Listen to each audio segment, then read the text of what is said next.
SPS slimming and beauty clinic की जानिब से लेटेस्ट टेक्नोलॉजी से अपना वेट कम करें। हमारे पास स्किन एंड पिंपल्स के लिए भी कई ट्रीटमेंट्स है, तो देर किस बात की। SPS slimming and beauty clinic से अभी राब्ता करें। हमारा एड्रेस है beside Agarwal sweet house lane, JN road, Abids, Hyderabad. Chairman A18 Telangana news Mohammed Azam Ali. Jagan और शर्मिला में अब खुली दुश्मनी है। शर्मिला ने अपनी तकरीर के दौरान सीएम जगन पर जुबानी हमला किया।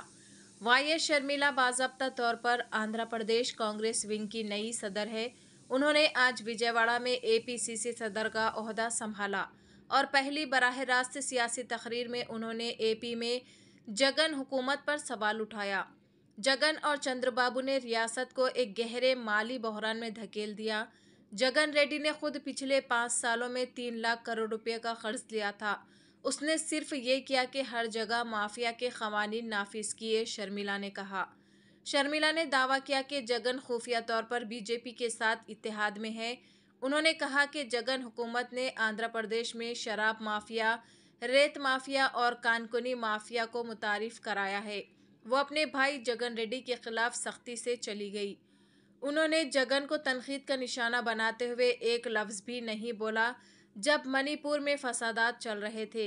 जब मणिपुर में हज़ारों लोग सरासर तशद्दुद का शिकार हो रहे थे तो जगन ने एक लफ्ज़ भी क्यों नहीं बोला? क्या वो पहले इंसान नहीं है? एपीसीसी के नए सदर ने दावा किया कि जगन और चंद्रबाबू को अलविदा कहने का वक्त आ गया है। उन्होंने कहा कि कांग्रेस पार्टी हिंदुस्तान में सेक्युलरिज्म की वाहिद जायज उम्मीद है। అప్పుడు కూడా జగన్ రెడ్డి గారు క్రైస్తవుడు అయ్యుండి కూడా ఒక్కసారి కూడా మణిపూర్ ఘటన మీదే మాట్లాడలేదు. మరి క్రైస్తవుల కడుపు మండిపోదా? క్రైస్తవులకు మనసు లేదా? క్రైస్తవులు మనుషులు కారా? మనుషులు చచ్చిపోతున్నా మీరు పట్టించుకోకుండా బీజేపీకి మద్దతు ఇస్తున్నారంటే మీరు మనుషులు అవునా కాదా? టీడీపీ పార్టీ, జగన్ రెడ్డి గారు, చంద్రబాబు గారు సమాధానం చెప్పాలి, ప్రజలకు సమాధానం చెప్పాలి. మళ్ళీ చెప్తున్నాం, ఆంధ్ర రాష్ట్రంలో ప్రజలందరినీ హెచ్చరిస్తున్నాం.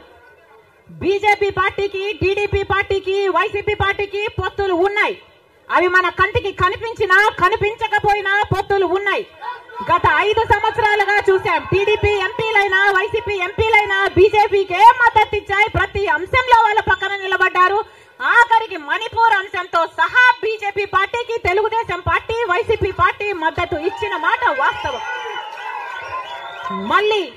మళ్ళీ ఆంధ్ర రాష్ట్ర ప్రజలు వైసీపీకి ఓటేసినా అది బీజేపీకే పడుతుంది. మళ్ళీ ఆంధ్ర రాష్ట్రంలో టీడీపీకి ఓటేసినా అది మళ్ళీ బీజేపీకే పడుతుంది. వీళ్ళిద్దరూ కలిసి బీజేపీని బలపరుస్తున్నారు తప్ప ఆంధ్ర రాష్ట్ర ప్రజల మేలు కోసం ఆలోచన చేయడం లేదు. ఆంధ్ర రాష్ట్ర ప్రజల ప్రయోజనాల కోసం ఆలోచన చేయడం లేదు. స్వలాభం కోసం ఆంధ్ర రాష్ట్ర ప్రజలను తాకట్టు పెట్టారు అన్నది వాస్తవం.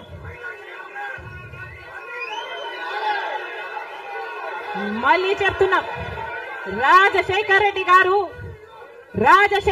గారు బీజేపీ పార్టీకి వ్యతిరేకి.